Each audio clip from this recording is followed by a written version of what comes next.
Assalamualaikum warahmatullahi wabarakatuh. Alhamdulillahirrabbilalamin. Wassalatu wassalamu ala asrofil anbiya'i wal mursalin wa ala alihi washabbihi ajmain. Amma ba'd. Kembali lagi dengan saya Muhammad Rudi Firdaus dari Universitas Muhammadiyah, Fakultas Ilmu Sosial Ilmu Politik, Prodi Ilmu Politik. Pada kesempatan kali ini saya insya Allah akan membahas tentang pemimpinan politik di daerah. Nah, proses kepemimpinan akan selalu melibatkan orang lain. Oleh karena itu, di mana ada pemimpin, di sana terdapat pengikut. Sebagai orang yang selalu bersama-sama dengan bawahannya atau yang dipimpinnya. Seorang pemimpin harus mampu menjadi agen perubahan atau agent of change dan berinteraksi, memberikan pengaruh kepada bawahannya atau yang dipimpinnya, sehingga bawahannya atau yang dipimpinnya bersemangat untuk menyelesaikan tugas masing-masing atau bekerja sama dalam mencapai tujuan organisasi yang sudah ditetapkan. Pemerintah sebagai penggerak pembangun dituntut upayanya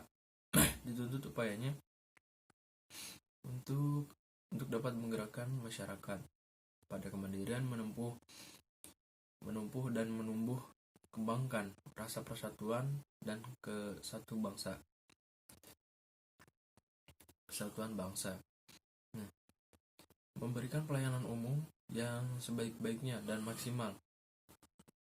Konsekuensi logik yang diterima dari tuntutan semacam itu adalah adanya kemampuan manajerial seorang pemimpin pada pemerintah daerah untuk berkemampuan handal, bermoral tinggi, loyal, dan berdedikasi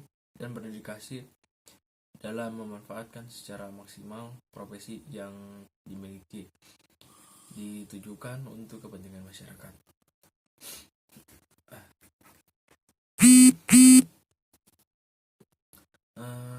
Dalam menjalankan kepemimpinan di suatu organisasi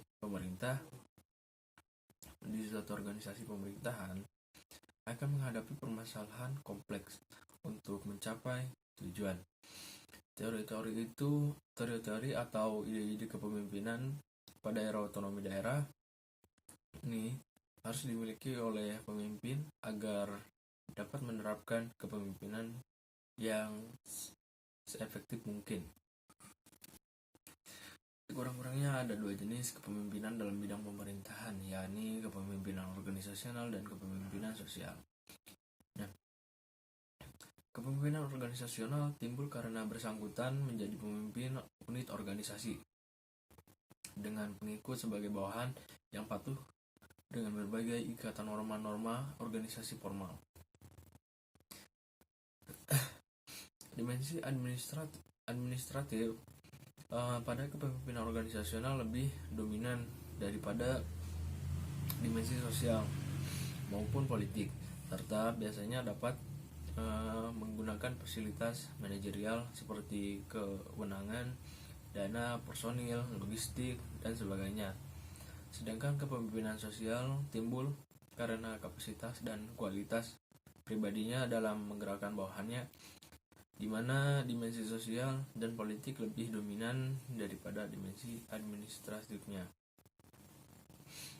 Dalam pimpinan pemerintah daerah seharusnya mempunyai kedua bentuk dari kepemimpinan tersebut dengan melihat pertimbangan-pertimbangan untuk pemilihannya, yaitu kapabilitas, akseptabilitas,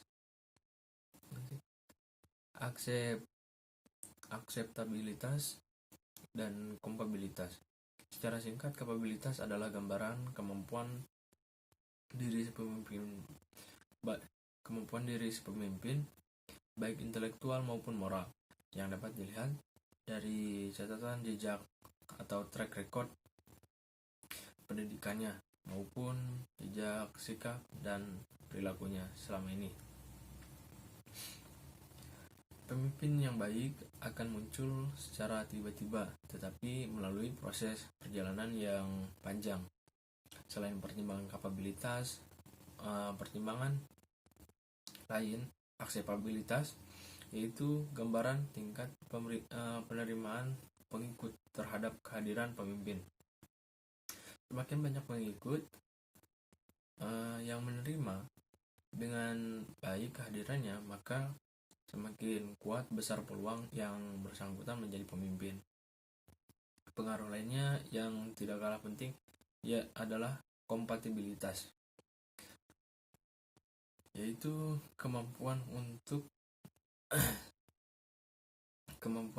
menyesuaikan diri dengan kebijakan dari pemerintah. Tingkat atasannya mengakomodasikan kebijakan dari pemerintah tingkat bawahannya, maupun tuntutan diri para pengikutnya. Derajat urgensi ketiga aspek tersebut sangat tergantung pada tingkatan dari wilayah pengaruh dari pimpinan pemerintah. Jika aspek kepemimpinan tersebut dilakukan dengan kebutuhan dalam sistem pemerintahan, maka urutan pentingnya pada tingkatan dalam posisi pemerintah adalah yang pertama presiden. Presiden memiliki yang pertama kapabilitas, yang kedua akseptabilitas, yang ketiga kompatibilitas. Nah, sedangkan pemerintah daerah sendiri atau kabupaten kota memiliki tiga unsur.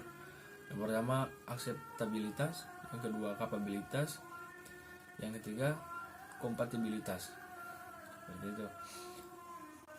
Nah, perlu juga diketahui oleh kita semua, khususnya para pemimpin pemerintah daerah, bahwa sampai saat ini manajemen telah berkembang mencapai generasi kelima.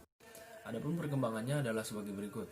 Generasi 1 mengarah kepada manajemen by doing atau jungle management. Dengan cirinya adalah doing things by yourself. Manajemen ini biasanya digunakan pada organisasi yang masih sederhana. Yang kedua ada generasi kedua, mengarah kepada manajemen by direction. Dengan cirinya adalah doing things through the other people. Manajemen ini menonjolkan aspek kepemimpinan anggota organisasi sebagai alat produksi. Nah, ada juga yang ini generasi 3, mengarah kepada manajemen by objective, manajemen by targeting. Dengan cirinya adalah mengutamakan target-target kuantitatif. Generasi keempat mengarah kepada manajemen by value creation, total quality management.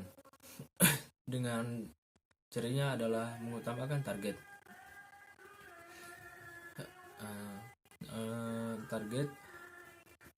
kualitas terutama pada kepuasan pelanggan. Ada juga generasi kelima, mengarah kepada manajemen by knowledge networking, virtual enterprise dan dynamic teaming. Dengan cirinya menggunakan teknologi informatika serta mengutamakan jaringan antar manusia. Dari 5 tingkatan generasi yang telah tercipta pada tiap-tiap masanya, maka jika dievaluasi sampai saat ini, pada sektor publik umumnya masih menggunakan manajemen generasi kedua atau ketiga. Nah, untuk itu organisasi publik, khususnya pemerintah daerah, perlu mengejar ketertinggalannya agar dapat tetap memainkan peranan sebagai agen perubahan dan lokomotif penggerak perubahan bangsa. Apabila ketertinggalan tersebut tidak disusul dengan segera, maka besar kemungkinan akan terjadi kooptasi, penguasaan secara halus terhadap sektor publik oleh sektor privat, yang mana sektor privat sudah melaju kepada manajemen generasi keempat bahkan kelima. Terlebih lagi setelah adanya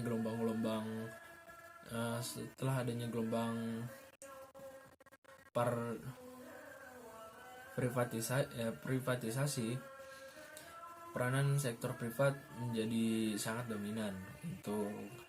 Untuk itu, siapakah yang akan melakukan perubahan dan memajukan sistem manajemen pemerintah daerah?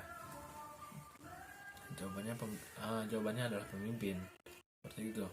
Mungkin cukupkan sekian pembahasan kali ini. Kurangnya mohon maaf. Wassalamualaikum warahmatullahi wabarakatuh.